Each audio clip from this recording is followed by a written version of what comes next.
숨겨진 복지 혜택을 알기 쉽게 전달하는 KGS 복지특파원 김 기자입니다. 오늘은 채무로 인해 어려움을 겪고 계신 분들께 매우 중요한 소식을 전해드리려고 합니다. 최근 금융위원회가 개인 채무자보호법을 발표했는데요. 이번 법에는 채무자가 직접 채무조정을 신청하고 상황에 따라 100% 채무를 감면받을 수 있는 파격적인 내용도 포함되어 있습니다. 이게 어떻게 가능한 일인지 오늘 영상에서 꼼꼼히 알려드리겠습니다. 끝까지 시청해주세요. 몰라서 못 받는 복지 혜택, 이젠 놓치지 말자. 구독과 좋아요, 알림 설정을 눌러주시면 보다 빠르게 소식을 받아볼 수 있습니다. 먼저 개인 채무자보호법의 시행 배경부터 설명드릴게요.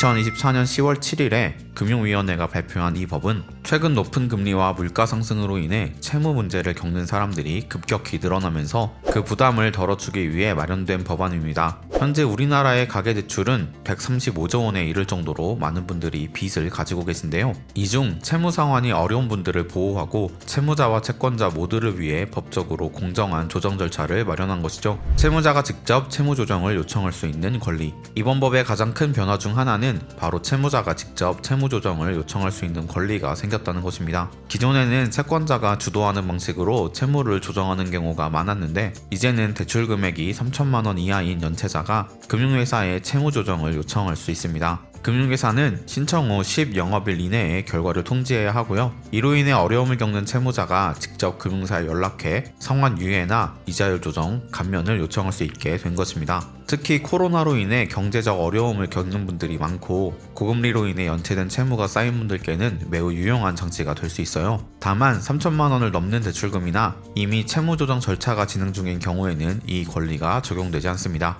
따라서 본인이 해당하는지 정확히 확인한 후 신청하는 것이 중요합니다. 과도한 이자 부담 개선. 두 번째 변화는 연체로 인해 부과되는 과도한 이자를 경감하는 방식입니다. 기존에는 대출 잔액이 전부 연체로 처리되며 높은 이자율이 부과되었었는데요. 예를 들어 대출금 1천만 원을 연체했을 경우 전체 잔액의 연체 가산이자가 적용됐었죠. 그러나 이제는 상환기일이 도래한 금액에만 연체이자를 적용하고 아직 기일이 도래하지 않은 잔액에 대해서는 약정이자만 적용합니다. 이렇게 되면 채무자에게 불필요한 이자 부담을 줄일 수 있게 되는 거죠. 추심 규제와 추심 유예제도 도입. 이번 법안은 특히 채무자 보호를 위해 추심에 대한 강력한 규제를 도입했습니다. 과거에는 채권 추심 과정에서 빈번한 연락이나 강압적인 추심 방식 때문에 많은 분들이 심리적, 경제적 부담을 느끼셨을 거예요. 그런데 이제는 추심 규제가 한층 더 강화되었습니다. 구체적인 내용을 살펴볼게요. 먼저 주간 추심 횟수 제한입니다. 이제는 채권자가 일주일에 최대 7번까지만 연락할 수 있습니다. 그러니까 예전처럼 하루에도 여러 번 전화가 오거나 빈번한 추심이 이루어지는 일이 줄어들게 된 거죠. 이 규제로 채무자들이 과도한 추심 스트레스에서 조금이나마 벗어날 수 있을 것으로 기대됩니다. 다음으로 추심 연락 시간대 제한입니다.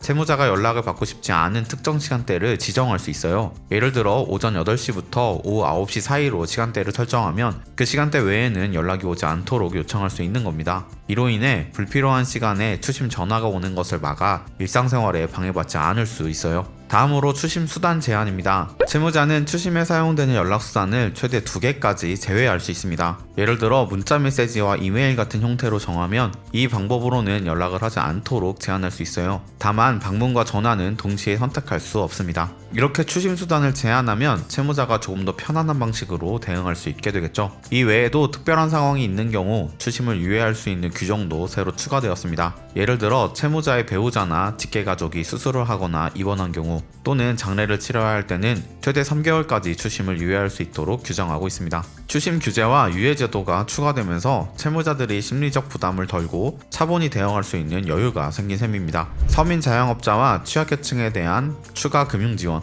이번 법안과는 별개로 금융위원회는 서민 자영업자와 취약계층을 위한 맞춤형 금융지원 방안도 함께 발표했습니다. 특히 중증 장애인이나 70세 이상의 고령자, 기초수급자에게는 맞춤형 채무 조정이 적용되는데요. 연체 기간이 1년 이상인 500만 원 이하의 소액 채무에 대해서는 원금을 전액 감면해주는 정책도 마련됐습니다. 기초수급자 또는 중증 장애인이면 은행에 방문해 이런 감면 혜택을 받을 수 있는지 반드시 확인해 보시는 것이 좋습니다. 이 외에도 30일 이하의 단기 연체가 발생한 취약계층에 대해서는 최대 15%까지 원금을 감면하여 조속한 재기를 도와주는 제도도 시행될 예정입니다. 법 시행에 따른 우려와 금융위원회의 입장. 한편 이번 법이 시행되면 대출의 문턱이 높아질 것이라는 우려도 나오고 있어요. 특히 대출 심사가 엄격해지면서 경제적으로 어려운 분들이 대출을 받기 힘들어질 수 있다는 의견이 제시되고 있습니다. 이러한 부작용으로 일부 취약 차주들이 제도권 밖으로 밀려나 다른 금융 문제를 겪게 될 가능성도 있죠. 하지만 금융위원회에서는 이에 대해 채무자보호법의 주요 목적이 채무자들의 부담을 줄이고 더 나아가 금융회사의 채권회수 가치를 높이는 것이라고 강조했어요. 이번 법이 채무자의 재기를 돕고 사회적 비용 절감에 기여할 것으로 기대하고 있는 만큼 실제로 어떤 긍정적인 변화가 일어날지 지켜봐야 할 것 같습니다.